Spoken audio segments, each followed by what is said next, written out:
The Weight of a Shadow. Chapter 1. The only seat in the house. I sat on his lap because I didn't have another choice. The wooden floor of the crowded mountain lodge was slick with melted snow, and every single chair, stool, and overturned crate was occupied by stranded hikers. Outside, the blizzard howled like a wounded beast, rattling the window panes and burying the world in a relentless white shroud. The lodge was small, smelling of wet wool, pine resin, and the desperate heat of 30 people crammed into a space meant for 10. I had been standing for 3 hours, my legs trembling from the treacherous trek up the pass, and my vision was beginning to swim. "You're going to faint," a voice rumbled. It was deep, steady, and came from the man sitting in the heavy armchair by the fireplace. He was the only person who looked comfortable.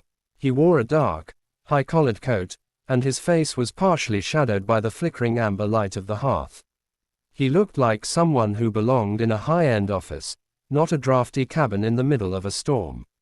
"I'm fine," I lied, clutching the strap of my bag until my knuckles turned white. "You're swaying," he countered. He didn't look up from the book in his hand. He simply shifted his legs, creating a space. "Sit, unless you prefer the floor." I looked at the floor, muddy and cramped.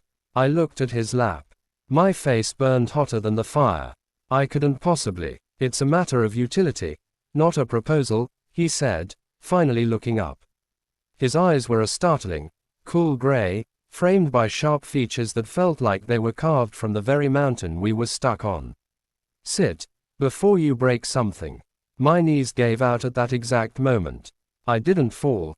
I stumbled forward, and he caught my waist with hands that felt like iron bands. With a sharp gasp, I found myself settled against him. He was solid. That was the first thing I noticed. He wasn't soft or yielding. He felt like a literal anchor. I sat stiffly, perched on the edge of his thighs, my heart hammering against my ribs like a trapped bird. "Relax," he murmured, his breath ghosting past my ear. "I'm not going to bite." "I'm sorry," I whispered, staring intensely at the fire. "I'll move the second someone leaves. Don't hold your breath. The pass is blocked until morning." We sat in silence for a long time. Gradually, the warmth of his body began to seep through my damp clothes. The exhaustion I'd been fighting for hours finally won. My shoulders dropped. My head, heavy and tired, began to loll. "What's your name?" he asked quietly. "Min Ho," I managed to say, my voice thick with sleepiness. "Sleep, Min Ho. I've got you." I didn't mean to, but I let my head rest against his shoulder. He didn't pull away. Instead, I felt his arm settle tentatively around my waist, holding me steady so I wouldn't slip. For the first time since the storm began, the fear left me. I fell asleep to the sound of his steady heartbeat and the scent of expensive sandalwood and rain. I didn't even know his name, but in a room full of strangers, his lap was the only place that felt like home. Chapter 2. The Thaw. The morning light didn't creep into the lodge. It shattered against the frost-covered windows, blindingly white and unforgiving. I woke up with my face pressed into the crook of a stranger's neck. The scent of sandalwood had deepened, warmed by hours of skin-to-skin contact. My legs were draped over his, and my hand, I realized with a jolt of pure electricity, was tucked inside the lapel of his heavy coat, resting right over the steady, rhythmic thrum of his heart. I froze. My breath hitched, a small, shaky sound in the quiet room. "You're awake," a low voice vibrated through his chest, buzzing against my cheek. I looked up.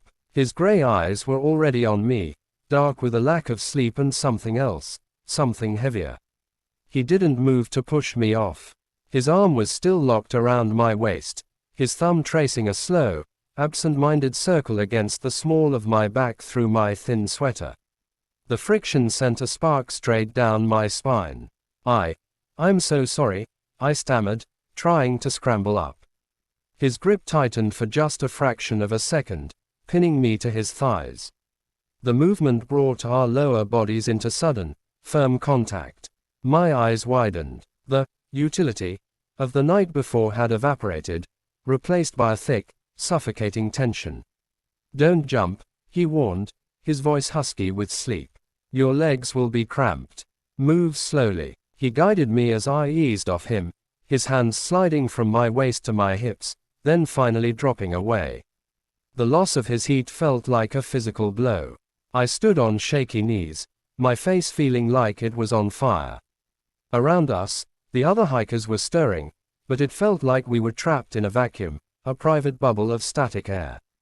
He stood up, smoothing his coat. He was taller than I'd realized, imposing, with a broad-shouldered silhouette that seemed to swallow the light. He stepped closer, leaning in until his lips were inches from my ear. "Min Ho," he said, testing the weight of my name. "Try not to faint on any more strangers today. Not everyone is as patient as I am." Before I could find my tongue, he reached out and flicked a stray piece of lint off my shoulder, his fingers grazing my collarbone. It was a possessive, lingering gesture. Then, without giving me his name, he turned and walked out into the blinding snow. Chapter 3. The Urban Jungle. 2 weeks later, the mountain was a memory, or it should have been. I was back in the city, balancing my studies with a grueling shift at an upscale art gallery.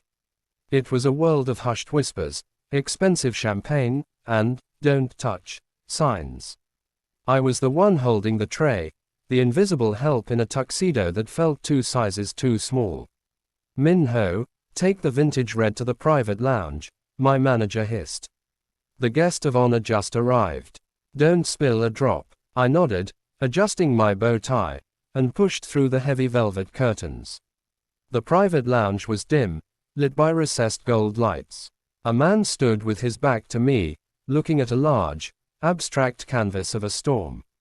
"Your wine, sir," I said, my voice professional and practiced. The man turned around. My heart did a violent somersault. It was him. Gone was the rugged mountain coat, replaced by a charcoal gray suit that fit him like a second skin. The sharp line of his jaw, the cool gray eyes, he looked even more dangerous in the light of civilization. He didn't take the glass. Instead, he stepped into my personal space, forcing me to take a half step back until the small of my back hit the edge of a marble table. He looked me up and down, his gaze lingering on the tight fit of my waistcoat. "No blizzard today," he remarked, his voice a low, smooth purr that made my knees go weak. "And yet, you still look like you're about to fall over." Quote, "Mr. Kang," a voice called from the hallway. "The director is ready for you." He didn't look away from me. He reached out, his hand wrapping around mine, the one holding the wine glass. His skin was scorching. He guided my hand toward his own lips, taking a slow sip of the wine without ever breaking eye contact. "My name is Jin Woo," he whispered against the rim of the glass, his eyes dark and predatory. "And I think you still owe me for that seat, Min Ho." He let go of my hand, leaving me trembling and breathless, the ghost of his touch burning through my glove. He walked away, but the look he gave me over his shoulder promised one thing. The heartwarming part of this story was going to have to fight through a whole lot of heat first. The air in the gallery lounge was so thick with tension it felt like a physical weight pressing against my chest. Jinwoo didn't move away after he took that sip of wine. Instead, he set the glass down on the marble table behind me, never once breaking the heavy, dark tether of his gaze. "You're trembling again," he murmured. His voice was a low vibration that seemed to settle right at the base of my throat. He stepped even closer, his polished shoes clicking against the hardwood until the toes of his boots were wedged between mine. I was trapped between the cold marble and the furnace of his body. I have to get back to work," I whispered, though my feet felt rooted to the floor. In a moment, he reached out, his hand moving with a slow, agonizing deliberation. He didn't grab me. Instead, he used a single finger to hook the edge of my bow tie, tugging it just enough to force me to tilt my head up. "That night on the mountain, you were so cold you were shaking in my arms. Now, you're flushed. Tell me, Min Ho, which is it? Are you still afraid of me, or is it something else?" The tip of his finger brushed the sensitive skin just under my jaw, a ghost of a touch that sent a violent shiver through my entire frame. I couldn't look away. Up close, I could see the faint silver flecks in his gray eyes and the way his pupils had blown wide, swallowing the iris. I don't know, I breathed, my honesty betraying me. A ghost of a smirk tugged at the corner of his mouth, not a cruel one, but something hungry.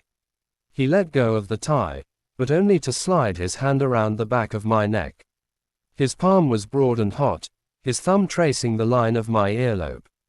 The intimacy of the gesture in such a public place made my heart thunder. I've thought about that night every day for 2 weeks, he said, his voice dropping to a gravelly, private register. The way you felt against me. The way you smelled like rain and desperation.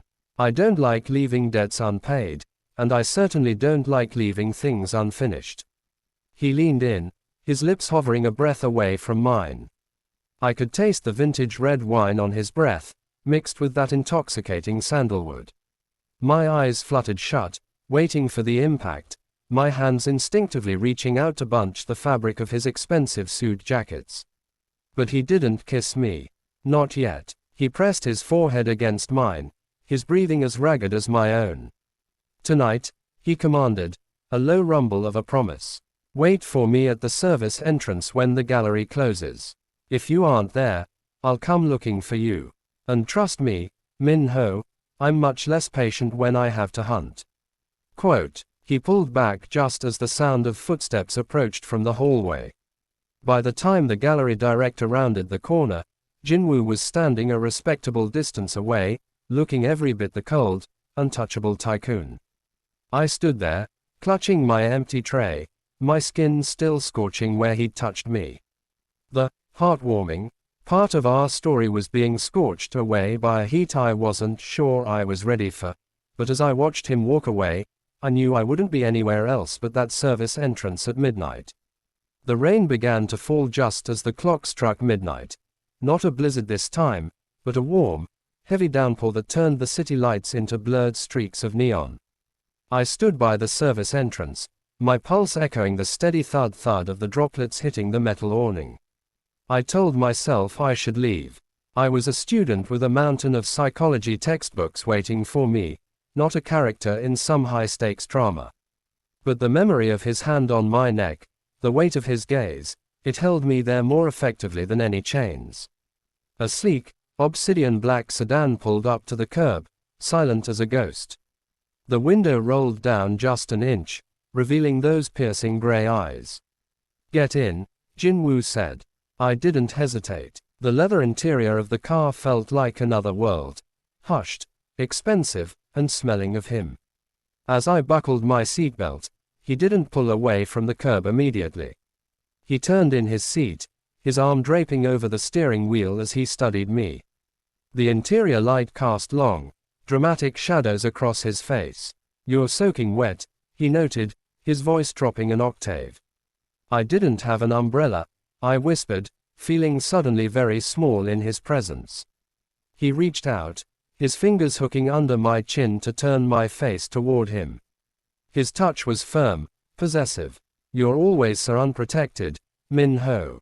It's infuriating. He didn't take me to a restaurant or back to the gallery. He drove to a high-rise that overlooked the river, the kind of place where the silence is so expensive it hums. When we entered his penthouse, the lights flickered on automatically, revealing floor-to-ceiling glass and minimalist decor. Shower. Third door on the left, he commanded, shedding his suit jacket to reveal a crisp white shirt that strained against his shoulders. I'll find you something to wear. By the time I stepped out of the steam-filled bathroom, draped in a silk robe that was far too large for me, the tension in the air had reached a boiling point. I found him in the living area, a glass of amber liquid in his hand, staring out at the rain-slicked city. Come here, he said without turning around. I walked to him, the silk of the robe whispering against my skin. When I reached him, he set his glass down and finally looked at me. The sight of me in his clothes seemed to break something in his ironclad composure. His breath hitched, and he reached out, his hand sliding into the damp hair at the nape of my neck. "Do you have any idea," he began, his voice rough, "how much I've wanted to see you like this since that night in the lodge?" He pulled me flush against him. This wasn't a seat of utility anymore.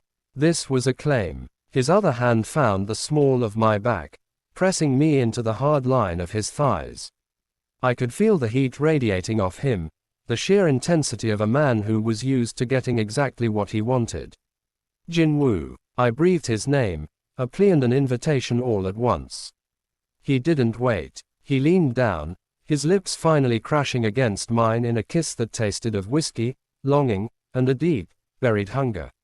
It was overwhelming, a tidal wave that swept away my exhaustion and my fear, leaving only the searing reality of his body against mine. He broke the kiss just an inch, his lips grazing mine as he spoke. "You're not going anywhere tonight, Min-ho. Not until I've memorized every inch of you." The morning light was softer than it had been at the mountain lodge, filtering through the expensive sheer curtains of the penthouse in a pale, buttery glow. I woke up not to the sound of a storm, but to the rhythmic, heavy thrum of Jinwoo's heart beneath my ear. I was tangled in his arms, the silk robe long since discarded. His skin was like a furnace, and the sheer possessiveness of the way he held me, legs entwined, his face buried in the crook of my neck, made my breath catch. He stirred, his grip tightening instinctively before his eyes even opened. "Stay," he rasped, his voice thick with sleep. "The world doesn't start for another hour." Over the next few weeks, the hot intensity of our nights began to bleed into something I never expected, a quiet, protective tenderness. The hidden room. It happened on a rainy Tuesday.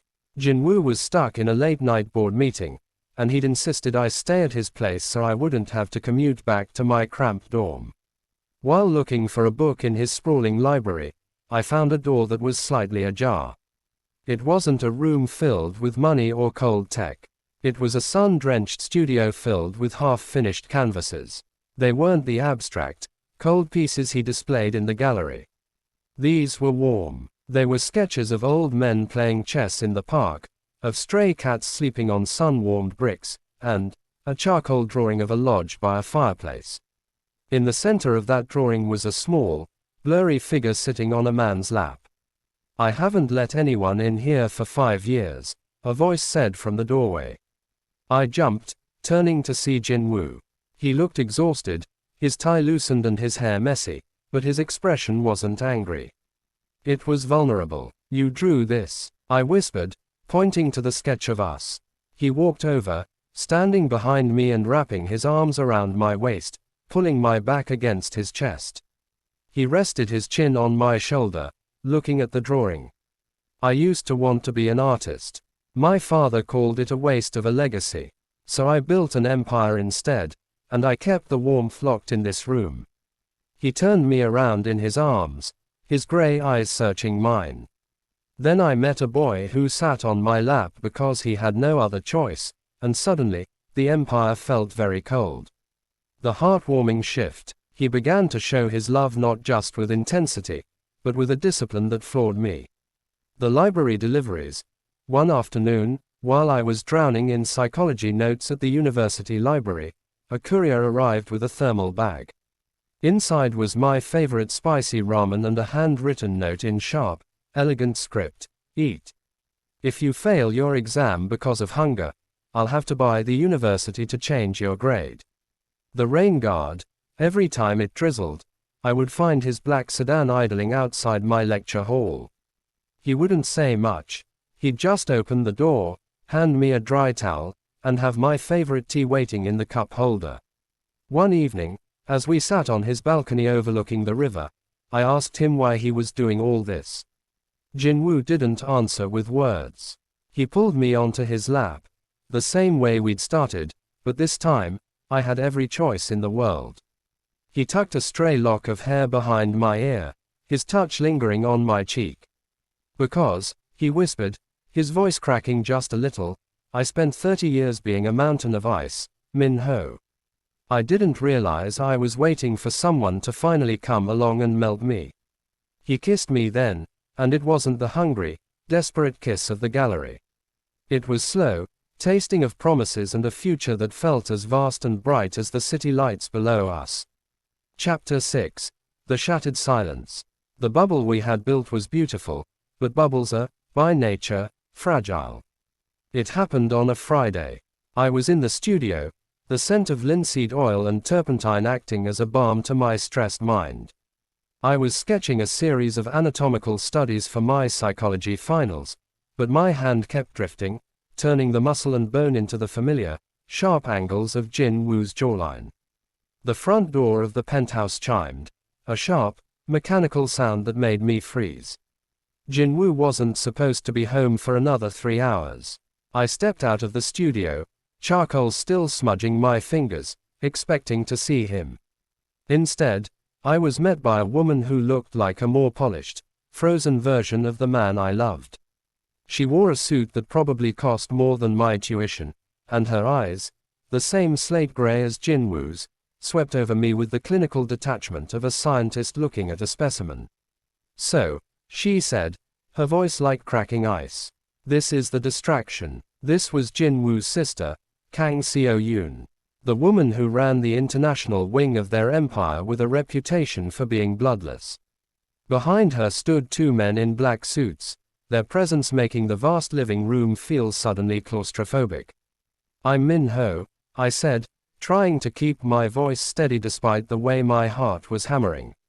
"Jin Woo isn't here. I know where my brother is," she replied, stepping further into the room. She bypassed me entirely, her gaze landing on the ajar door of the studio. Her expression flickered, a moment of genuine shock that quickly hardened into fury. "He opened the studio. For you." She pushed the door open wide, looking at the canvases, the sketches of the lodge, and the charcoal drawing of us. "He spent years burying this weakness. My father worked him until his hands bled to ensure he would lead, not dream. And here you are, unearthing the very thing that could ruin him." "It's not a weakness," I argued, stepping between her and the paintings. "It's who he is. He's more than a CEO, Seo-yoon. He's a person who feels, who creates. He is a brand," she snapped. "And a brand does not involve a penniless student and a room full of sentimental trash. If the board sees this side of him, this softness, they will tear him apart." She turned to the men behind her. "Clear it out. Everything. The canvases, the supplies. Burn them." "No." I lunged forward, grabbing the arm of the first man. He was twice my size, and he shoved me back easily. I hit the edge of the marble table, the same one where Jin Woo and I had shared our first real look in the city. Pain flared in my hip, but I didn't care. "You can't do this. They're his. I am protecting him," she said coldly. The sound of the elevator doors opening echoed through the foyer. A heavy, rapid footfall followed. Jin Woo burst into the room, his coat trailing behind him like a cape. He didn't look at his sister. He didn't look at the men. His eyes went straight to me, slumped against the table, and then to the hand of the man who had pushed me. The air in the room didn't just get cold, it became lethal. Jin Woo moved faster than I'd ever seen him. In 2 strides, he was in the center of the room. He didn't shout. He didn't throw a punch. He simply stepped in front of me, his back a solid, immovable wall. "Get out," he said. The words weren't loud, but they carried the weight of a death sentence. "Jin Woo, be reasonable," Seo-yoon started, her voice wavering for the first time. "This room is a liability. This boy is a liability." Jin Woo turned his head slightly, his profile sharp enough to cut. "The only liability in this room is the person who thinks they can touch what is mine." He reached back, his hand finding mine and gripping it so tightly it was almost painful. It was the grip of a man who would never let go. "If you touch a single canvas, if you so much as breathe in Min Ho's direction again, I will dismantle the international wing before the sun sets. Try me." The silence that followed was deafening. Seo-yoon looked at her brother, really looked at him, and saw a man who had finally found something worth more than an empire. Without a word, She turned and marched out, her footsteps echoing like gunfire. The men followed, closing the door behind them. The silence rushed back in, heavy and thick. Jinwoo didn't move for a long time. Then, he turned around and dropped to his knees in front of me, his hands shaking as they cupped my face. "Did they hurt you?" he whispered, his eyes wild with a mixture of terror and rage. "I'm fine," I breathed, my fingers covering his. "Jinwoo, your paintings." "To hell with the paintings," he growled, pulling me into a hug so fierce I could barely breathe. He buried his face in my neck, the same way he had that first morning, but this time, he was the one trembling. "They could burn the whole building down, Min Ho. As long as you're standing in the ashes, I have everything I need." He pulled back, his gaze dropping to my lips. The heat was back, but it was tempered with a desperate, raw honesty. "I'm done hiding you. I'm done hiding myself." He kissed me then, a deep, soul-searing kiss that tasted of salt and survival. It was the start of a new chapter, one where the mountain of ice hadn't just melted. It had been completely reshaped by the fire of a love that didn't care about empires. Chapter 7. The Lion's Den.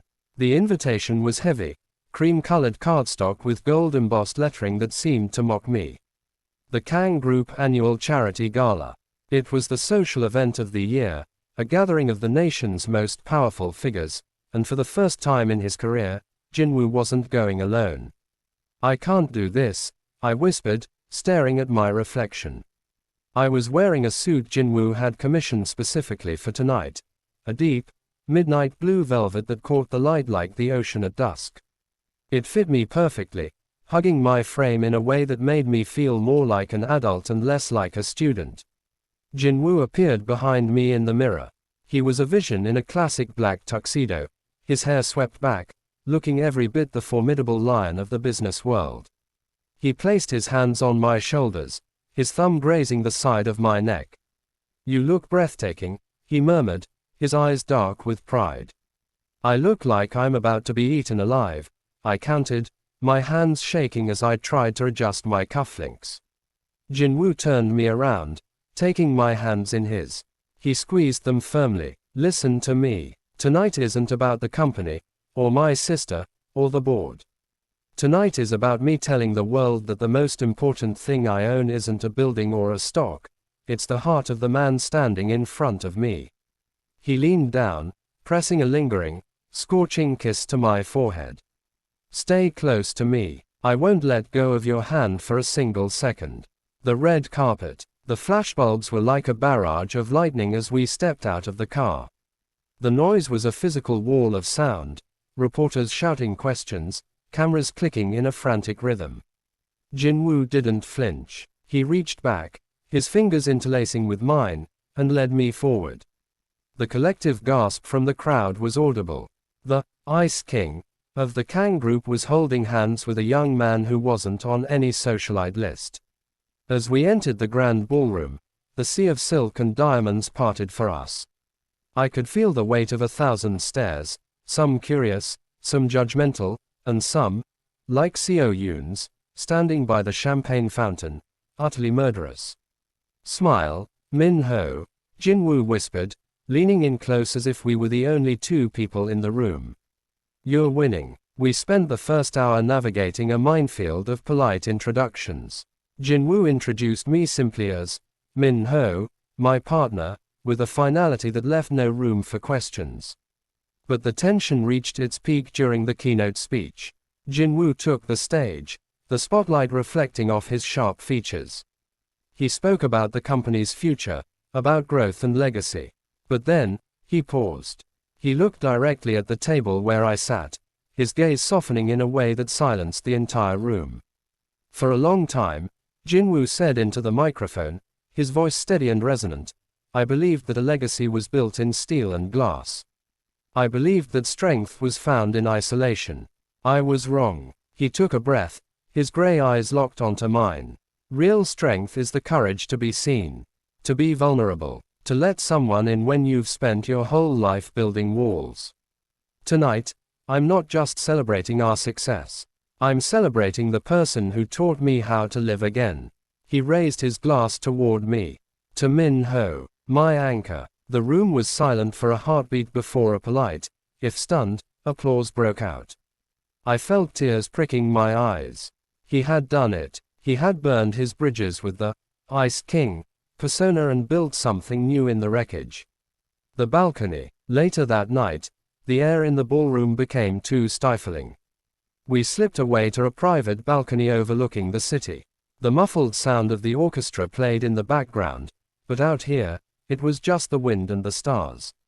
I leaned against the railing, finally letting out a breath I felt like I'd been holding for years. You really did it. Jinwoo stepped up behind me, wrapping his arms around my waist and pulling me back against him. The heat of his body was a familiar comfort against the cool night air. I told you, he whispered, his lips grazing my ear. I'm done hiding. He turned me in his arms, his hands sliding down to rest on my hips. The romantic tension flared, thick and heavy. He looked down at me, his face illuminated by the distant city lights, and I saw the raw, unshielded love in his eyes. Min Ho, he said, his voice dropping to that husky, private register that always made my knees weak. I have something for you. He reached into his pocket and pulled out a small, velvet box. My heart stopped. Jinwoo, it's too soon. I haven't even graduated. He chuckled softly, a warm sound that vibrated through my chest. He opened the box to reveal not a ring, but a key. A heavy, old-fashioned brass key. It's for the lodge, he said. The one where we met. I bought the mountain, Min Ho. It's ours now. Whenever the world gets too loud, whenever my sister or the board or your exams get to be too much, we go back to the place where it started. He leaned in, his lips a breath away from mine. Only this time, you won't be sitting on my lap because you have no choice. You'll be there because you're home. I didn't wait for him to close the distance. I pulled him down into a kiss that tasted like victory, like warmth, and like a forever that was just beginning. Chapter 8. The Heart of the Mountain. The drive up the mountain was different this time. There was no desperate scramble for survival, no blinding whiteout, and no fear of the unknown. Instead, the interior of the SUV was filled with the soft hum of the heater and the quiet comfort of Jinwoo's hand resting firmly on my thigh, his thumb tracing slow, possessive patterns against the fabric of my jeans. The lodge loomed out of the twilight like a sentinel of cedar and stone. Jinwoo had kept his promise. It looked exactly as it had that first night, but the air around it felt different. It didn't feel like a trap anymore. It felt like a sanctuary. We're here, he whispered, killing the engine. The silence that followed was absolute. We stepped out into the crisp, biting air, the crunch of fresh snow under our boots the only sound in the wilderness. Jinwoo walked to the door and used the brass key, stepping aside to let me enter first. Inside, the scent hit me immediately: pine, cedar, and the faint, lingering memory of wood smoke. But it was warm now. Jinwoo had sent a team ahead to stock the kitchen, light the floor heating, and pile the hearth with seasoned oak. It's so quiet, I said, my voice echoing in the rafters. It's ours, Jinwoo replied, shedding his heavy coat. He walked over to the large leather armchair, the one where I had first sat on his lap, and looked at it for a long moment. A slow, dangerous smirk spread across his face. I believe we have some memories to overwrite, Min Ho. The first night was a blur of heat and soft light.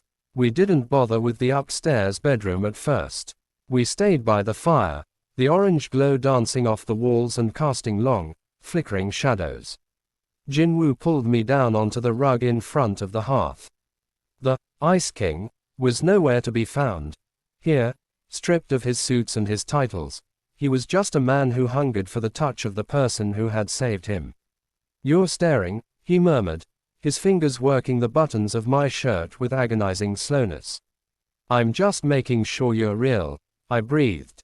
He leaned in, his lips grazing the sensitive skin of my throat, sending a jolt of pure electricity through me.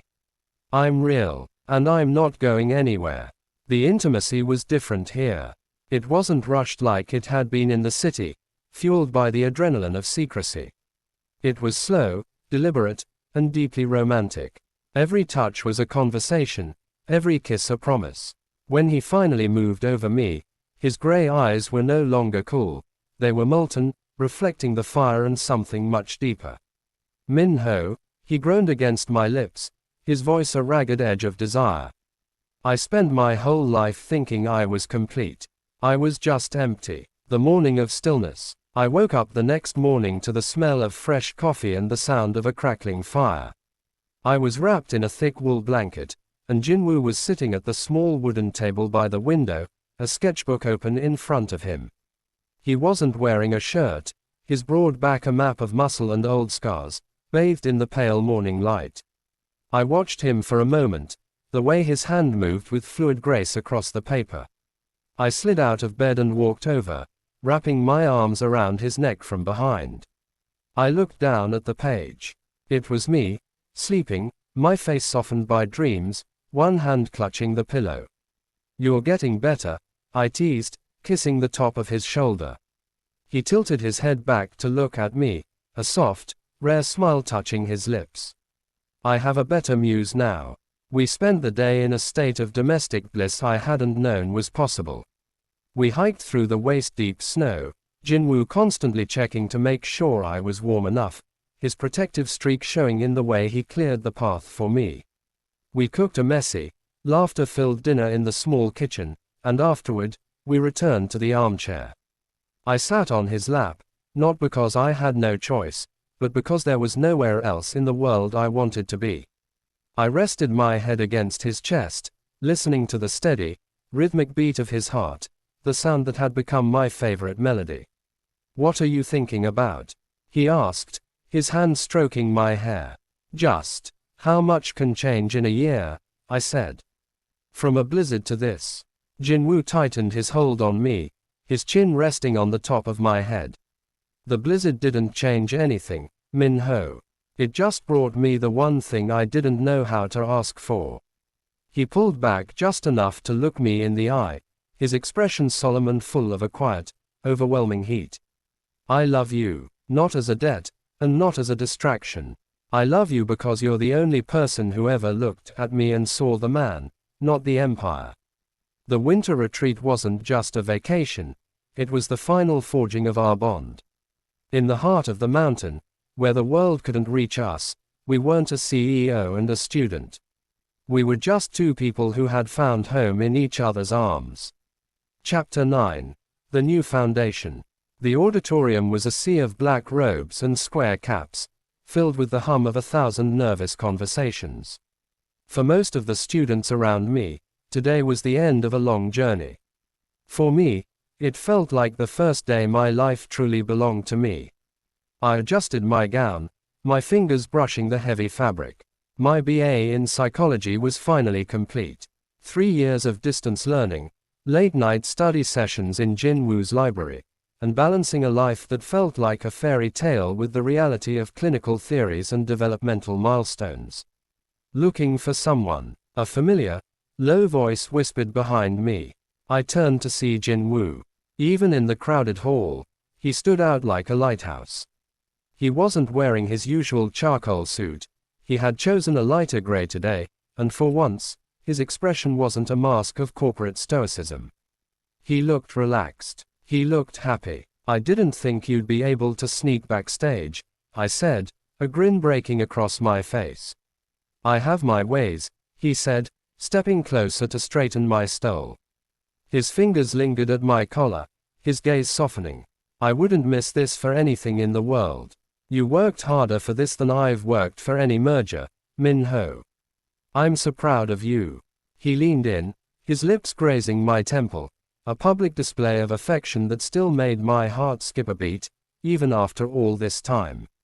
"I have a graduation gift for you, but it's waiting at the penthouse." The unveiling. After the ceremony, after the cap tossing and the endless photos, we escaped the campus and returned to the quiet luxury of the high-rise. But when we stepped inside, Jinwoo didn't lead me to the living room or the bedroom. He led me to the study, where a thick leather folder sat on the desk. "Open it," he commanded softly. I opened the folder. Inside were blueprints, architectural renders, and a deed.